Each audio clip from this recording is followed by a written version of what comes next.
যৌক্তিক সময়ের মধ্যে নির্বাচন দিতে হবে। এখন এই নির্বাচনটা কিভাবে হবে? পেশি শক্তি প্রভাবমুক্ত হওয়ার জন্য আরেকটা মৌলিক দাবি আমরা পেশ করেছি। এটি হচ্ছে আমাদের ভোটের আনুপাতিক হারে নির্বাচন হবে। যেই দল যত পার্সেন্ট ভোট পাবে সেই দল সংসদে ততটা আসন পাবে।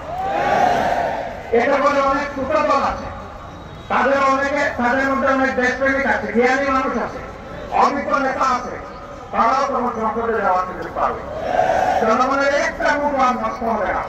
কারণ আনুপাতিক হারে ভোট হওয়ার কারণে যিনি 42% পেয়ে এমপি হলেন আর যিনি 48.9% পেয়ে ফেল করলেন, ওই ফেল করার আমার ভোটটা নষ্ট হয়ে গেছে।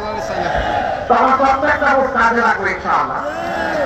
আর যেহেতু জায়গায় জায়গায় বিভিন্ন দল তার প্রার্থী দিবে, এই প্রার্থীদের মধ্যে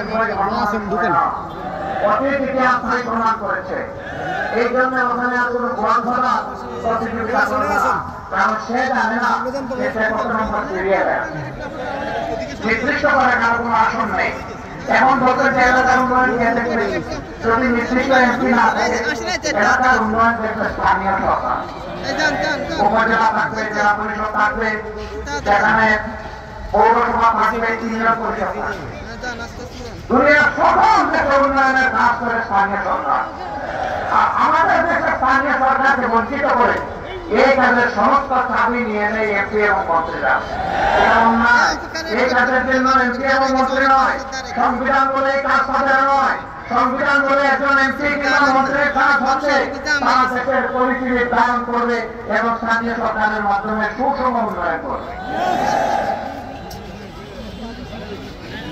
এখন আইন ব্যবস্থা করা হবে, ওই যে পিয়ার সিস্টেমের এখানে আমার প্রশ্ন নিয়ে এসেছি, সে তো বুঝতেই এখানে চলে আসবে।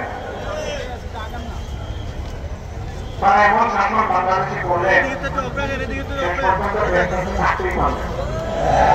মাঝে মাঝে বিনা বিষয় বিনা টিকেটে আমাদেরকে বলে অমুক দেশে তমুক দেশে চলে যাও। বলে যে ভাই আমরা তো যাইতে বলি নাই, গেলা কেন?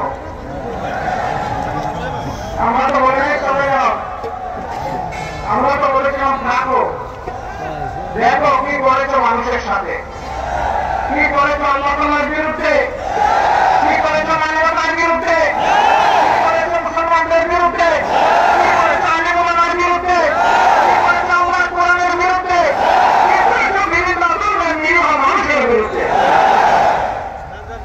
সত্যকে একবার দেখো, আমাদেরকে তোমায় তোমরা ঘেরে নিয়েছো নির্বিঘ্নে চুরি আমাদের করার জন্য।